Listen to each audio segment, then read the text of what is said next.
após a primeira semana municipal da não violência contra a pessoa idosa de Santa Maria, ainda há muito a ser feito para que os idosos sejam tratados com o respeito que merecem. Para conversar sobre esse assunto, o Contraponto recebe a assistente social do Lar das Vovozinhas, Catiúcia Preitskaites, o vice-presidente da Associação Santamariense de Amparo aos Necessitados, a ASAN, senhor Luiz Fernando Sechela, e o inspetor da Delegacia de Proteção ao Idoso de Santa Maria, Arthur Cordenuzzi. Senhor Luiz Fernando, quais são as principais dificuldades que enfrentam hoje os idosos em Santa Maria?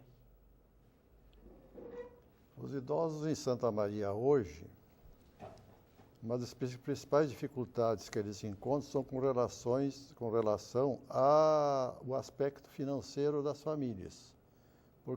Por que ocorre que o idoso tem que ir para um asilo? A causa principal é a falta de renda do idoso para que ele mesmo, com seus próprios recursos, subsista no meio em que vive. Então, o que ocorre? Esse idoso, não tendo o recurso financeiro necessário para subsistir, ele se apoia na família que o abriga. Por sua vez, esta família que o abriga também muitas vezes não tem o recurso necessário para poder dar atendimento às necessidades desse ancião, que além de ser idoso, ele também já é uma pessoa doente, que necessita de medicamentos, que se torna pesado para uma família de baixa renda. Então, isso aí advém a necessidade do cidadão de ser levado a um asilo para assistência e para ele poder substituir, ser assistido nas suas necessidades. Então, eu vejo o caminho para a solução desse problema sério e grave é de que as famílias e os idosos tenham recursos financeiros suficientes provenientes da sua aposentadoria ou as pessoas que trabalham do seu rendimento de trabalho, para que essas pessoas não precisem estar mendigando as suas necessidades primárias para a população de uma maneira em geral, que, contribuindo com seus impostos, ela tem como certo que todo cidadão deve ser atendido em suas necessidades primárias e básicas. Catiúcia, a gente sabe que o Lar das Vovozinhas atende hoje a mais de 200 idosos. Qual o perfil dessas pessoas que vivem lá no Lar das Vovozinhas? Bom, o Lar das Vovozinhas atende pessoas idosas e também tem um certo número de pessoas, de mulheres, né, com deficiência mental. O lar atende somente mulheres e também nós temos vós com até 106 anos. E para esse atendimento de até 200 pessoas requer um grande aparato, né? Que no caso a nossa rede social não tem tanta qualidade nem consegue suprir esse perfil de pessoas.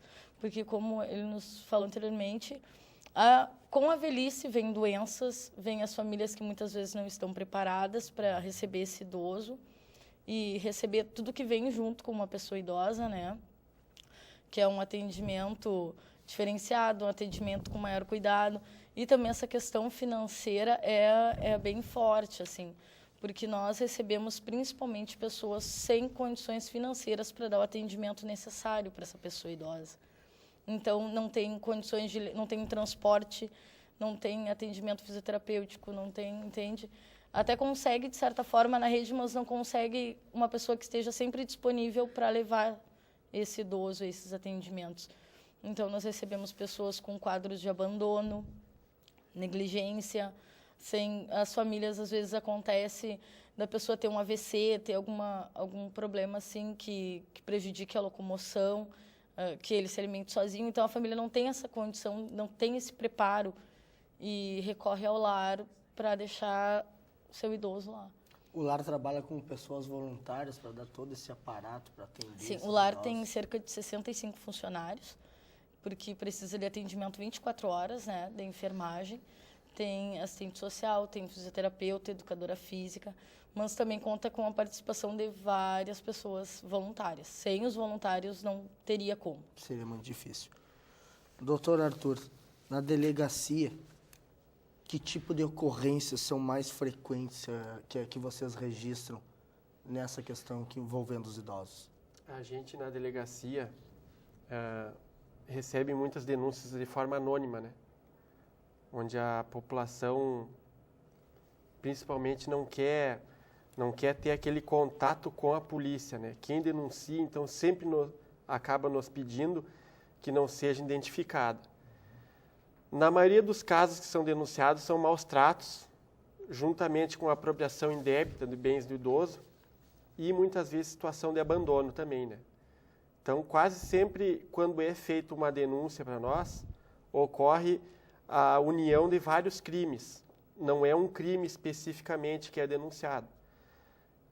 Uma situação que eu posso trazer como referência é a situação de um idoso que a gente recebeu uma denúncia o ano passado, em que o filho se apropriava dos rendimentos do idoso, submetia ele à situação de maus tratos, e ele ainda era uma pessoa praticamente abandonada pela família, né? Por esse próprio filho.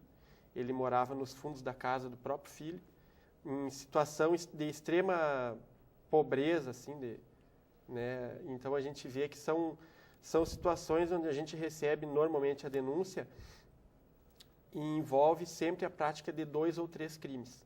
Mas a gente recebe também várias ocorrências de idosos que nos procuram para relatar situações de violência doméstica praticada por né, entes que seriam queridos, né?